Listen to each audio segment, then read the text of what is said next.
Sementara itu, Komisi Perlindungan Anak Daerah Kota Bekasi menyayangkan terjadinya kasus tragis ibu membunuh anaknya sendiri yang baru berusia 5 tahun secara sadis menggunakan senjata tajam.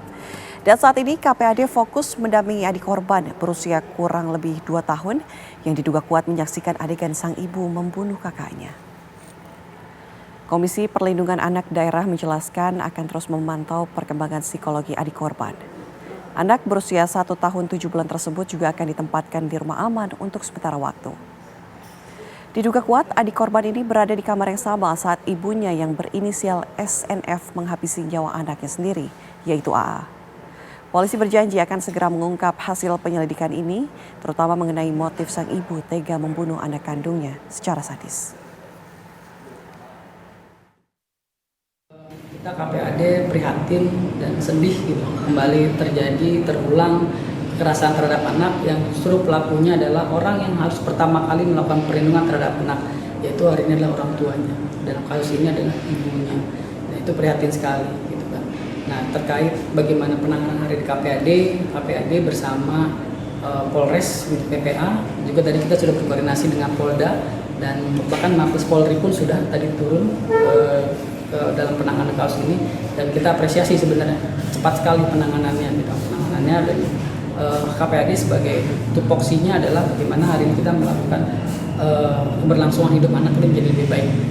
Jadi kita tadi menurunkan 3 psikolog, tim kita psikolog turun ke lapangan di Polres dampingin untuk anak dan juga ibunya, karena kita mau lihat juga kondisi psikologis ibunya gitu. Dan anak hari ini dalam proses pendampingan oleh tim dari DP3 dan Komisi Perlindungan Anak Daerah Kota Bekasi.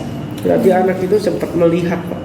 Kalau dari, kan memang dia secara komunikasi belum lancar ya, tapi ada beberapa indikasi sempat anak itu kaget ya, beberapa kagetan gitu ya. Ya, seperti ada shock trauma melihat sebuah kejadian yang belum pernah dilihat sebenarnya, karena anak itu masih usia 2 tahun ya, jadi belum bisa bercerita secara kata-kata, mungkin secara visual. Tapi kan paling penting hari ini adalah kita harus tetap melihat tumbuh kembang anak hari ini. Jangan sampai ketika anak itu melihat justru akan mengakibatkan trauma pada anak. Trauma yang terjadi bisa jadi anak itu akan punya rasa ketakutan gitu. Atau bisa jadi juga itu akan menjadi sebuah model ketika bahwa melakukan kekerasan itu dibolehkan gitu kan. Dan itu yang harus kita netralisir. Dan kita juga nanti akan berkoordinasi sama mungkin saudara-saudara terdekatnya gitu kan, bagaimana nanti pendampingan untuk anak tersebut. Dan hari ini paling penting kebutuhan untuk kesehariannya, susu, makanan itu yang sedang kita cover, dan juga kita akan coba taruh nanti anak di rumah aman, karena hari ini kita masih proses penyidikan, jadi anak masih dalam perlindungan kita gitu. Pak, kalau pembunuhan kan terjadi di kamar atas ya, Pak? Betul.